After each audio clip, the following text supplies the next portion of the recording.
The issue I'd like to get some help with is jealousy in relationship. I find myself questioning, what is he doing when I'm not around? I do trust him, and I just don't understand where all these feelings are coming from. Jealousy is a really pervasive emotion. Experiencing an emotion is because there's a story that we're telling ourselves. You know, something happens, we tell ourselves a story about what that means, and then we experience an emotion because of that. I think so many of us can get caught up in envy or jealousy. The biggest thing that I see is how that consciously or unconsciously takes us off our own course. All emotions are feedback mechanisms. If we put them under the microscope, I think we can learn more about not only our, the patterns that keep us stuck, but also learn more about our values. Hi, I'm Hayden Brown. I'm a human behaviour specialist, and I help people resolve the root cause of their long-term patterns and emotional challenges so they can start living more purposeful and fulfilling lives. Hi, I'm Greg, a life and business design coach, and I help business owners and leaders design a life they genuinely love so they can live with intention, freedom, and by design, not default. The goal of Breakthrough is to help you create real changes in your life. We do this by helping you uncover the why behind why you're stuck, help you gain clarity in what you truly want, and give you the tools to get there. With that said, let's get into the show.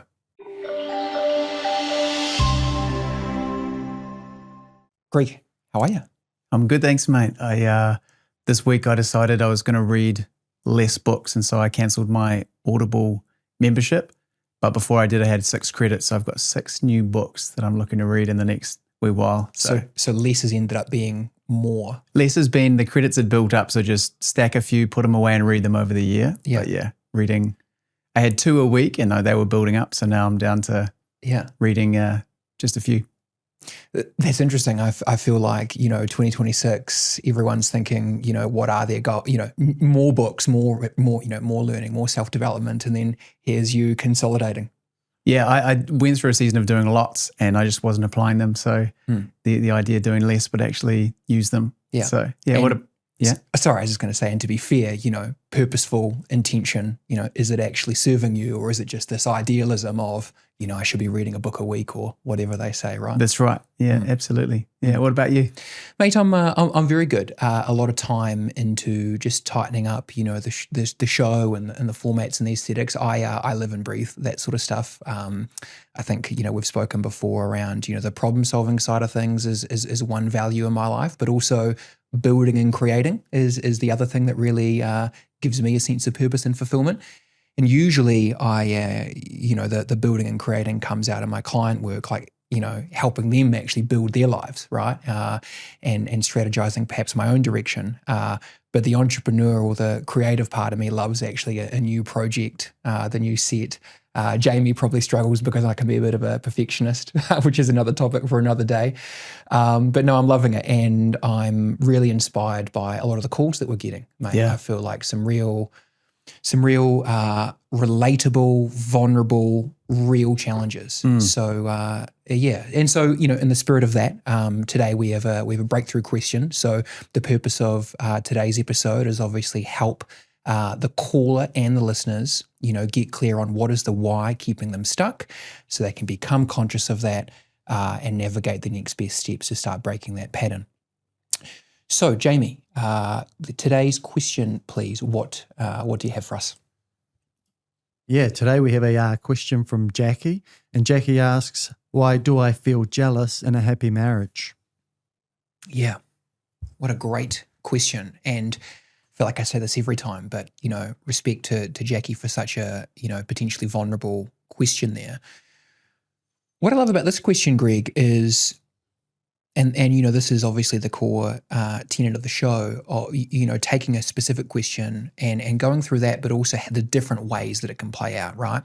And I think, whether it's in relationships, could be health or fitness, could be, your neighbor has the flash car, the flash job, or, the wealth and the financial form. I think so many of us can get caught up in envy or jealousy. And then, the biggest thing that I see is how that consciously or unconsciously takes us off our own course. When we've had a couple of episodes on where we've touched on comparison, And I think, jealousy very much leading us back to those, those comparisons and by virtue of that self-minimisation. So when we're comparing to others, we're assuming that they have something that we don't, and that supports that would, support our values more than less, etc. But I think jealousy is something that we all face, we all struggle with, and I think really not checked can take us in a different direction that isn't aligned with our own purpose and values. Yeah, what I love about that too is the fact that there's an acknowledgement of jealousy, and then there's in a happy marriage. And so there's a lot of things that are great, or a lot of things that I'm grateful for, but I'm acknowledging this thing. And often I think we can push those things down and say, I should be grateful, I should be fine, should being the key word. But actually to acknowledge that is really powerful, and to explore it, together on the show. And whatever that thing is, I've got so much to be grateful for. I shouldn't feel this way, whether it's I'm feeling down or low, or when I'm feeling jealous or that. So it's great to acknowledge those things, and an invitation to dive a bit deeper. Well, why, if there's all these things that on paper make sense, why have I got this going on? So it's a really curious thread that is, it's vulnerable and courageous to pull on. Yes. But I think, obviously the goal of the show then is to look deeper and go, well, why is that there? What's going on? Why are you stuck? So, yeah.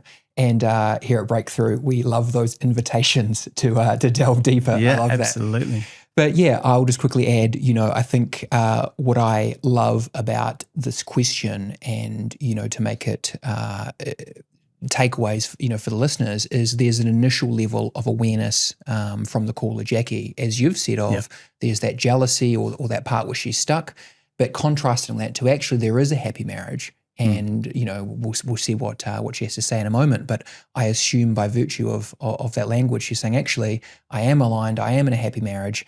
But why am I stuck with these emotions coming up? So that said, Jamie, can we hear please a little bit more? Can we hear Jacquie's voice note and how this is playing out for her, please? Hi, Hayden. My name is Jacquie, and the issue I'd like to get some help with is jealousy in a relationship. I'm very happily married to a really lovely man, though I find recurring feelings of jealousy really impacting my sense of happiness and balance, and also impacting on our relationship, because it's something that he finds really difficult and sees as me demonstrating a lack of trust in him. I've struggled to overcome it, even though we talked about it, he and I, many times, and I've discussed it with female friends of mine too, just sort of check in and say my feelings, unreasonable. I think it's the first time that I've been with a man who other women find, extremely attractive. And often when they first meet him, they say it out loud. They say, wow, what a handsome guy you are, in front of him. Or they say it to me. And I'm finding that it's making me avoid certain female friends who show sort of what seems to me a lack of boundaries around them, and sort of extreme interest in connecting with him as opposed to me when we run into them. It's making me avoid social settings sometimes, because I feel that this is going to come up and I just want to avoid feeling that way. When that does happen, I get upset and I sometimes get angry. I find myself questioning, what is he doing when I'm not around? Is he seeking contact with other women when I'm not around?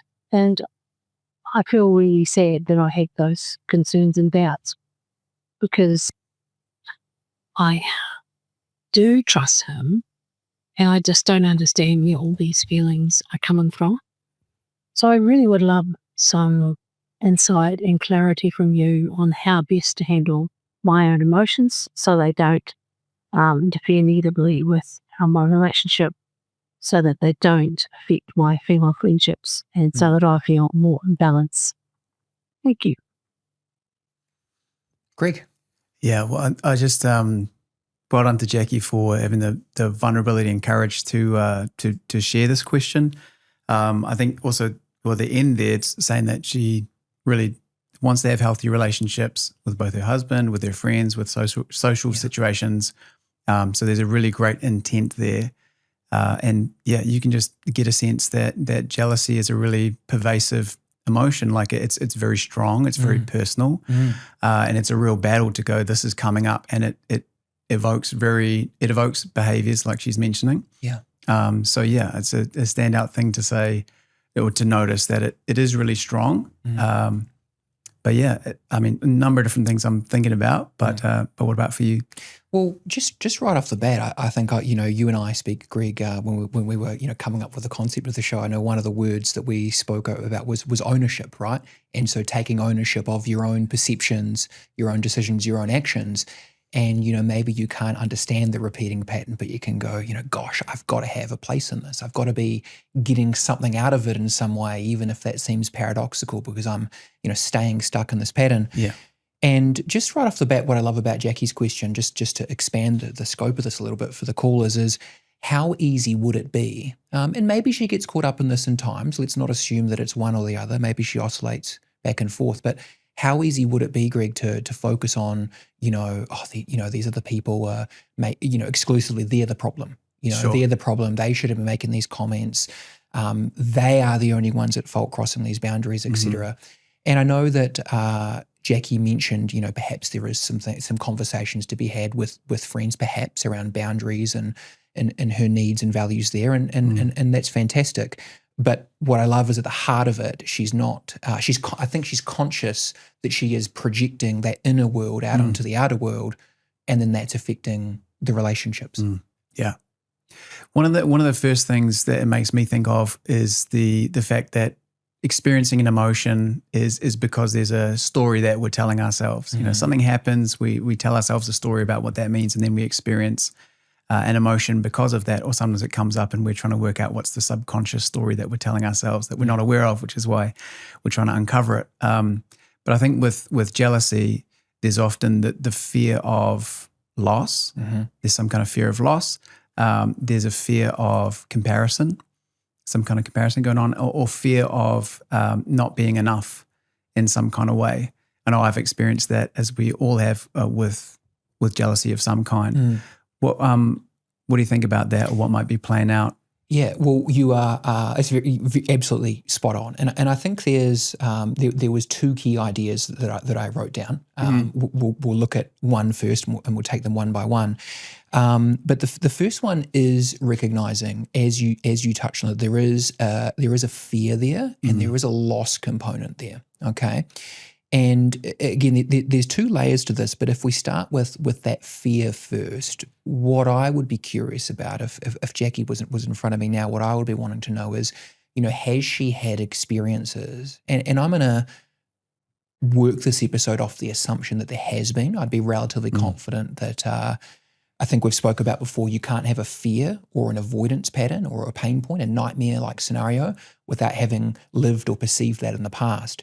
So my first question to Jacquie would be trying to help her become conscious or more self-aware of where this fear might be coming from, okay? And, as we've spoke about in other episodes, and as we'll continue to, this very likely isn't rational. I don't get the impression from her voice note that there was any evidence not to trust her husband. Sure. I actually get the I think the actual evidence is the opposite, that she's got a great husband, and if anything, that the challenge is that he's so attractive that it's bringing up some of this stuff. And perhaps as far as problems go, that's a good problem to have.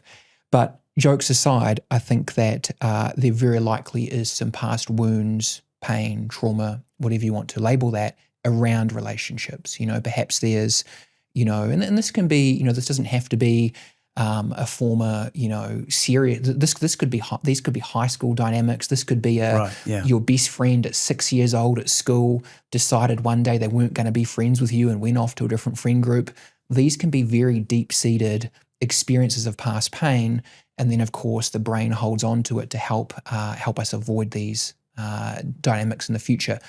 The challenge, of course, is when we have these default programming and then our thought patterns directed in that way, that isn't actually proportionate to the situation we're in. So the first part to answer your question is you're absolutely right. There is a fear-based component, and the first next best steps, to use that for Jacquie, I think would be trying to become conscious and perhaps journal out, because there likely will be multiple, a compounding effect, where in the past she perceives there's been pain or wounds or loss around relationships in this context, okay? And again, this may not be intimate relationships. It might be friends, girlfriends, high school, etc., and starting to become conscious of where that may be coming from. And would you say that she should look for something that is specific to image, specific to a comparison of someone looking different or perceived to be being attractive, and that being where the wound has come from, or can it be any kind of loss that's relational? That's a great question. Very specific. I love it. And sorry, just to add to that, also I think that the compounding, whether it's a specific scenario or not, perhaps the compounding effect of things like social media and current, what we see as normal around, being good looking, that being really important.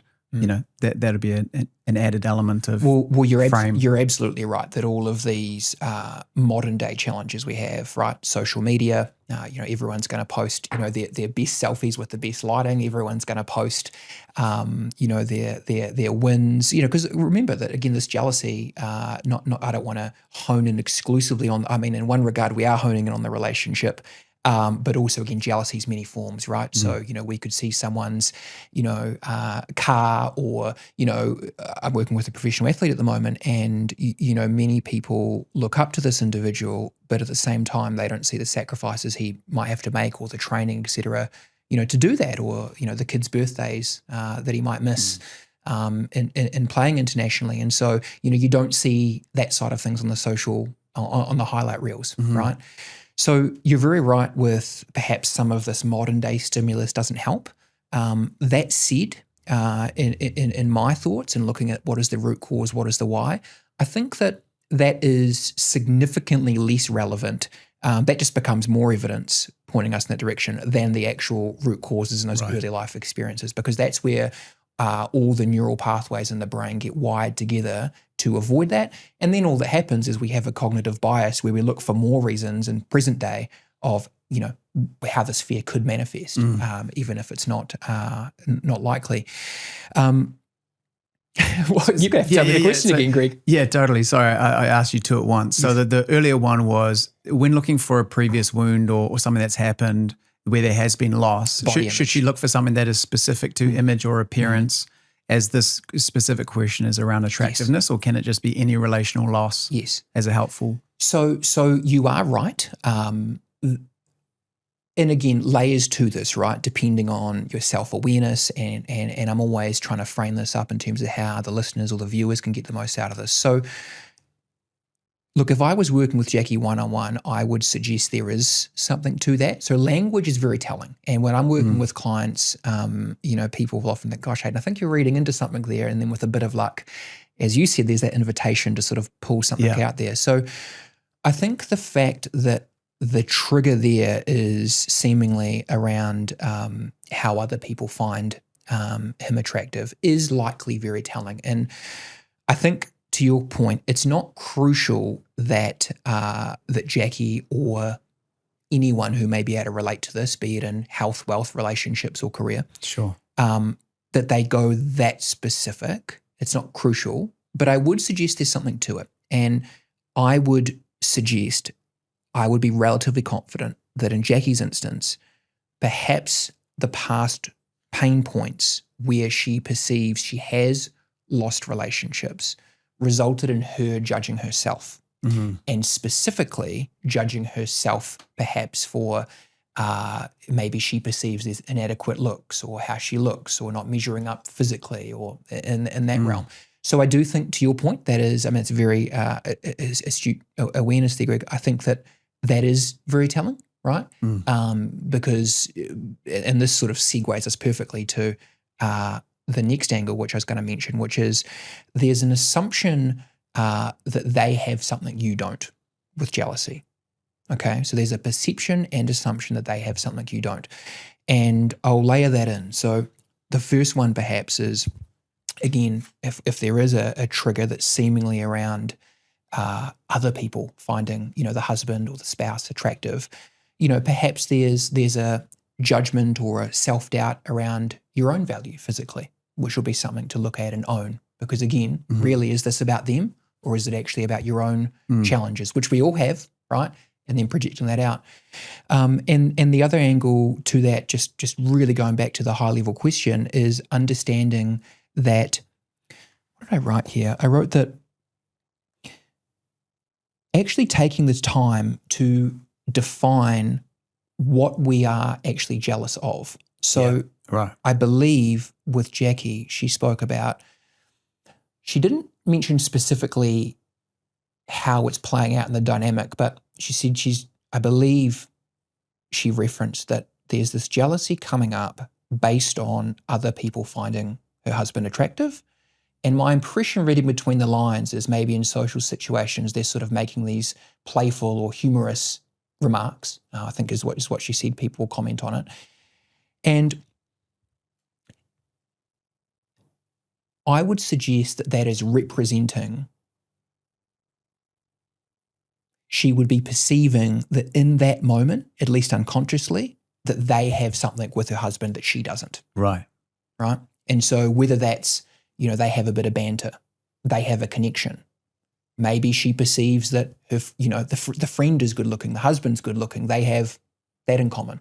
So, whether it's humor, connection, something specific they can connect on, there is a perception that they have something you don't. And if you look at jealousy as a whole, it becomes, pretty obvious pretty soon that that's a foundational principle there. So if I'm jealous of, your wealth financially, wealth doesn't have to be financial. It could be, wealthy in any area of life is actually the original meaning of the word. But if I was jealous of your financial wealth, then obviously I'm perceiving that I don't have that. Okay. So there's a bit more I'll follow this with in a moment. I'm keen to hear your thoughts, but I think the first thing would be, as we've already established, Jacquie's very wise in owning that this is within her that she's projecting out. So I can understand why it's a challenging relational dynamic. It's being triggered by the comments. Likely there's something there in the body image that would be good to explore around perhaps how she may have judged herself for that in the past. And then I think again, in fact, I know there's that dynamic around she is perceiving that there's some form of, doesn't have to be connection, but in this case, I'm going to go in on connection. I'm going to assume she's perceiving there's some form of connection there that someone has with her husband that she doesn't have, at least in that moment. Yeah. Yeah. That's a really helpful frame, I think, because it's so common to perceive that someone else has something that we don't. Yes.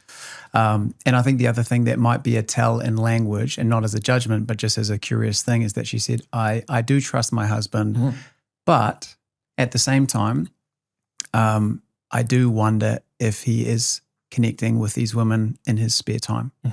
So I think that would speak as well to the read on your end that potentially she's seen a connection or a rapport or some kind of thing between them. Yes. And whether it's completely harmless and it's just conversation and, it's at that friendship level and it is what it is.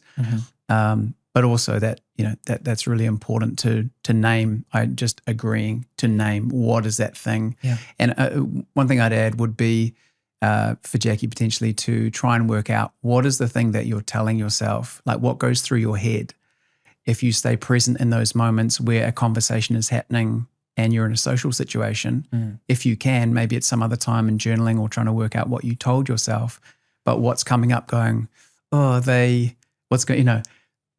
seem like they, whatever, what actually comes up, and that might be helpful to work out what you feel like is going on there. Yeah. Yeah. So I think it's really interesting. Yeah, absolutely. So the next angle maybe that I'll explore from a more practical sense. So there's a principle in here, but there's also some key takeaways or reflection exercises that the listeners could journal out if perhaps they want to grab a pen, if they can relate to this.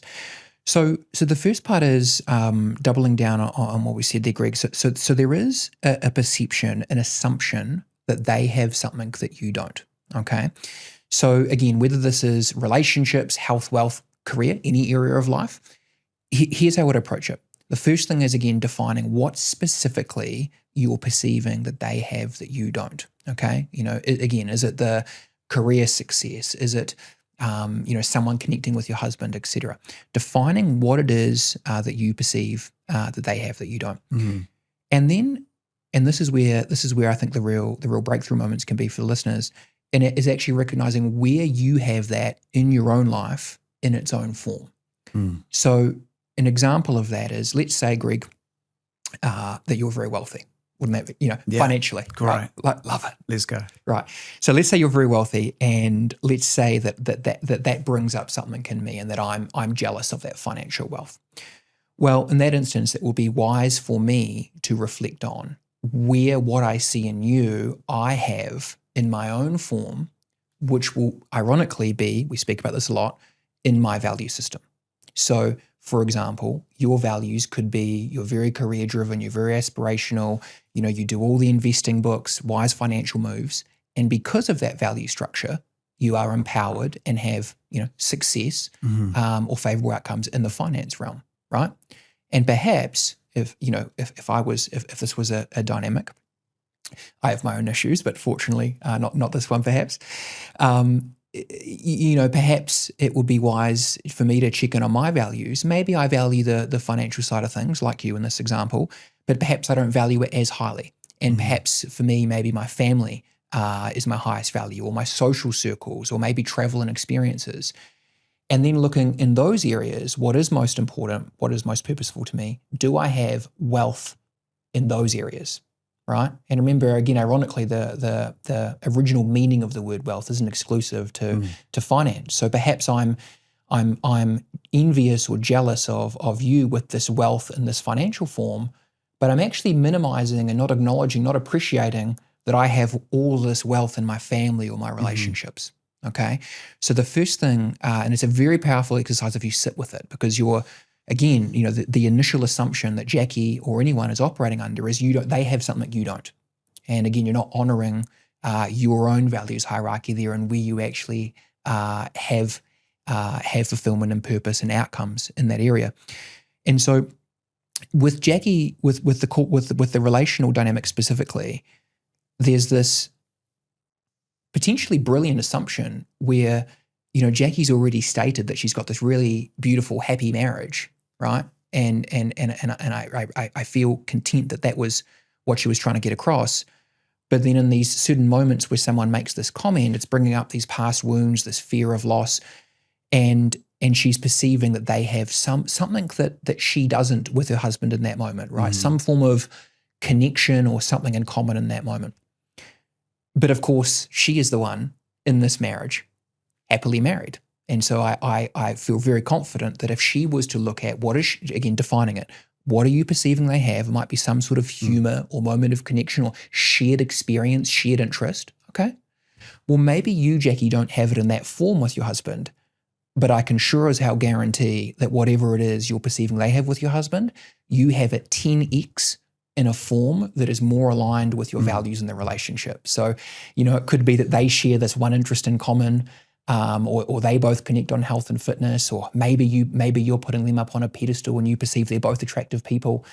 But where do you have your own version of that in your values with your husband? And I can guarantee, ironically, that the comparison and what you're putting on a pedestal, what you think they have, is nowhere near as aligned with your values as opposed to the form that you actually have.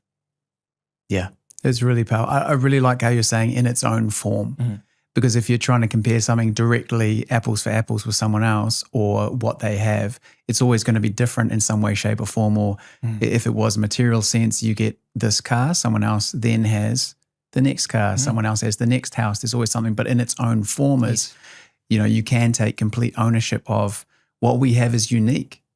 No one else has that, and no one else will have the dynamic and relationship that they have, and that he has initially chosen Jacquie. They are married.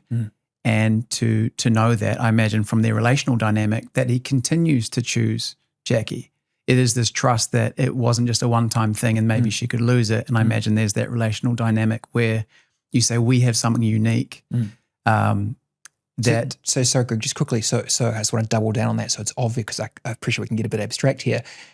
she is overlooking what she has Right. with her husband and how Yeah. powerful and how aligned that is, and very likely how surface level this comparison or jealousy or envy is, this brief transitory interaction that a friend has with her husband. Sure. Yeah. And I think it's, like you're saying, in its own form, there's that choosing, there is that uniqueness, there is that values alignment, there is that thing that she perceives that someone else has that she doesn't, that they do have in their own way. And I imagine at the same time, there's acknowledging that there might be a reason why that particular type of thing sparks jealousy.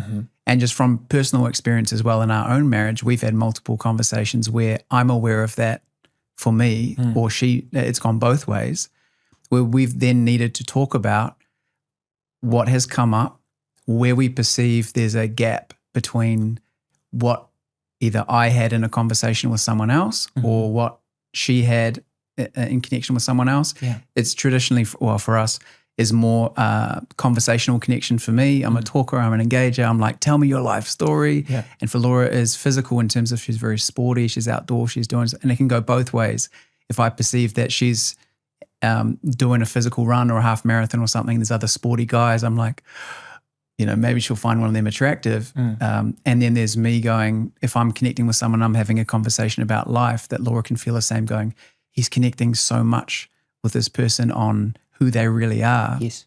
So I think there can be a healthy point where you say, there is a part of that I want more of. And potentially for Jacquie to say, there's something, maybe just to acknowledge, what is it about that connection? So to what you're saying, where do you already have this? Yes. And it's very secure, that is to come back to as, in an internal and relational sense of home. And then also, what is it about that I want? And is it a case of letting that go and being secure, or is it a great conversational piece to say, I would love for us to have a bit more of, naming and articulating and being vulnerable out, sharing about what you want about that. Personally, we've navigated how do we have more of the thing that we want more of over years. But that could be an invitation as well to what that missing piece, to explore it more together. I love the angle that you've taken there, Greg. And if I was maybe just to word that a different way, and I'll say this again in many episodes, but all emotions are feedback mechanisms that if we put them under the microscope, I think we can learn more about not only our, the patterns that keep us stuck, obviously, but also learn more about our values. Because, as we've spoke about, even if one isn't conscious of their values and they're not living their values as purposefully as they could be, everything that we do does still symbolize, what we value most. And so absolutely beautiful how you put that there, Greg, that jealousy may come up and there may be some tension or conflict or, but what, it sounds like, to use your word, there's an invitation there with you and your wife to go, well, you value those deeper conversations. She values the health and fitness side of things. Let's be more intentional with that for both of you, right? So rather than getting caught in that really surface level emotion, projecting that onto the other, blaming the other, or whether it's Jacquie's case or probably anyone, frankly, then questioning and blaming ourselves, minimizing our own looks, minimizing our own worth. Your wife could be minimizing herself. Oh, I can't have those deep conversations. I can't go that level. Well, that's not true. Actually, no doubt. And you can speak to this if you're comfortable, but I'm absolutely confident, and I don't know Laura, but I'm absolutely confident that in your own marriage, again, there's going to be a unique way where you guys do have those connections. And maybe that's around your kids. Maybe that's around, some of the things we've spoke about. I know adventure is important to you, travel. You guys are having these deep conversations in that form. Yeah. Maybe it's not necessarily in a self-development form or, individuation sort of psychology realm that we might have or someone else might have. But actually there'll be a unique form that's specific to the marriage that actually is so much more aligned for you two. So I think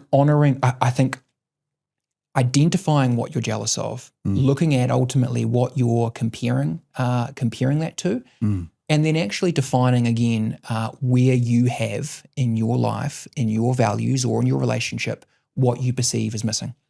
And the last thing I'll just say, we'll make this a bit of a practical one as much as possible today, Greg, is looking at what are the benefits of the form that you have as opposed to the form that you're connecting to, right?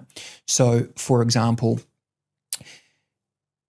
if I make an assumption here, let's say that the husband and the friend have some sort of little inside joke, let's say, or they connect on a particular topic. Okay. And then we say, all right, well, relative to that, the caller or Jacquie and her husband, they have connection in all of these deeper ways. Actually, how is that so much more beneficial? I've touched on this already. How is it more aligned to your values? But how is that so much more aligned and beneficial and sustaining, excuse me, as opposed to the version you're comparing yourself to? Because again, what you'll find if you ask yourself that question is a deeper appreciation for what you have in your life and actually raising your own self-worth because you're no longer minimizing yourself or sort of chasing this opposite direction here. A quick example I'll give just to really bring this one through, and then I'll throw it back to you for some closing insights, Greg, is, again, career and finance is often just an easy example because it's so tangible. And, perhaps if we go back to that analogy that I gave before around, let's say, you've got these investments, you're doing well, good on you. And I'm comparing myself to you with that. And you have this wealth or these investments.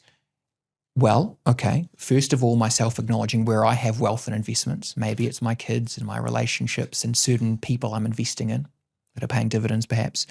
And then actually contrasting, okay, well, that's great in your value system that you're getting, that you've achieved in the financial realm. But actually, what will be required for me to build wealth in that way? Because perhaps I don't want to, read the financial books. Perhaps I'm not prepared to take those same risks. Perhaps I'm not prepared to, study the financial education and those sort of things. Perhaps I would rather put my savings into travel and experiences and investing and building wealth in that form. Okay. So in becoming aware of not only what you are perceiving you're missing, not only where you actually have that in your own form and your own values, you can actually create a bit of a contrast. And I would suggest what you'll find is what you're jealous of is likely surface level or likely wouldn't be sustaining or what you truly want relative to your values and purpose. And you'll actually find a greater appreciation for yourself, for your life, and in this case, for what you've built with your spouse. Yeah, that's amazing. It's so common, isn't it, that you can just overlook what you have and go straight to what others have. What I love about what you're saying there is that you will be living out in some way, shape or form what you already value, and there's a different value system that someone else has, that you assume that you can keep your values and do that thing. But if I'm hearing you right, that if you were to go and do that thing, maybe there's a lot of things you don't want to do, or you wouldn't be willing to pay that cost, or it's actually not values aligned for you anyway. Well, it's all time and energy focus. Yeah, you can only give it to so many things. So being able to do that, Well, you go. I was just going to say again, it's, whether it's you look up to the sports person or maybe you say, oh, someone's got a great body, they've got such fitness, I would love to do that. Well, perhaps, would you love to put in the 6 hours a week of training and the meal prep and the supplements and all the things that they do? Maybe sounds good on paper, but maybe in accordance with your values, you would rather spend the time in different ways that give you more purpose. So just another example there. It's great. So we've said, for just to recap a bit, you've said paying attention for Jacquie, going, hey, maybe going into her past and saying, has there been a place of loss, a place where this, might have happened in a previous relationship or high school, anywhere that might be playing out now with regards to loss or fear or comparison or self-worth that might be playing out disproportionately now. Having a look at what they have together and what's unique and what she's really grateful for instead of at a surface level comparison. With comparison, I was saying, is there something there that she does want? Then maybe there's a conversation there around how they could uniquely create more of that over time. So there's an invitation to something new for their relationship. That maybe, and I know in our areas where it's landed with jealousy, it normally has a statement with it, but I'm not that, or we couldn't do that. So it creates this gap, but actually, well, for me, it's like, well, maybe you can get more involved in fitness and maybe you'd love it. Or maybe for Laura, it's maybe we can open up and connect in those ways. It's just new. So there's those things. Anything else? I was just going to say, and just quickly, ironically, think of the connection and the deep conversations that even come from having that conversation, which come from the challenge. Totally. Yeah. It's very vulnerable sharing what you want more of and what you're afraid of, and then to navigate that together from a place of honesty and desire, mutual desire for connection. Yeah. That creates connection by having that conversation in the first place. So great intent to be more connected. Absolutely. All right. Breakthrough insights of today, Greg. What have you got for us? I think the breakthrough insights for me would be that there is something that you are telling yourself when these things happen, and by not being conscious of what those things are and just letting the emotion drive the behaviors and in this case maybe avoidance, the emotions are in the driver's seat instead of being able to consciously choose what's going, the decisions that you want to make based on what is actually going on for you. And that level of ownership is just a really big step of maturity, I think, in a relationship. And Jacquie's already doing this, taking ownership, saying, what's going on for me? How can I navigate this in a healthy way? So I just think that's a really healthy way to approach what's coming up, as a signal, as something to notice, something to be curious about, to then consciously decide. Yeah, absolutely. What about for you? Look, I won't repeat myself too much, but the key ideas from my perspective today was, defining what is this assumption, this perception. Keyword assumption there, right? What are you perceiving that they have that you don't, right? Be it in the relationship or be it in life, for anyone listening to this, and then looking at where do you have your equivalent of that in your values, and actually starting to appreciate that, right? Because, they say comparison is a thief of joy, and as cheesy as it sounds, it really is, because very often we look at what other people have and we don't we don't see on the highlight reel the cost and all the actions and the hardship they've had to take to get there. And so, actually recognizing that, good on them.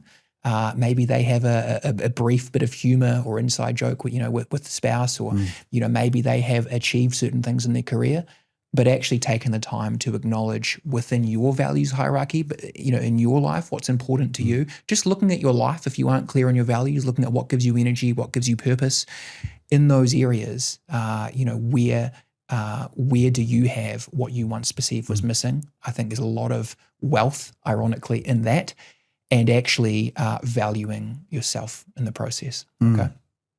It's great. All right. Thank you very much for tuning in to this week's episode.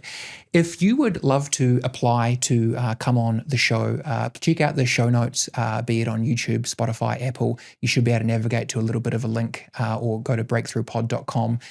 If you or perhaps a loved one would like some support, and maybe you feel there's a relatable challenge or question that we could help you with and that others could learn and grow from, would love to hear from you. And if you got anything out of the show, please let us know in the comments. Until next time.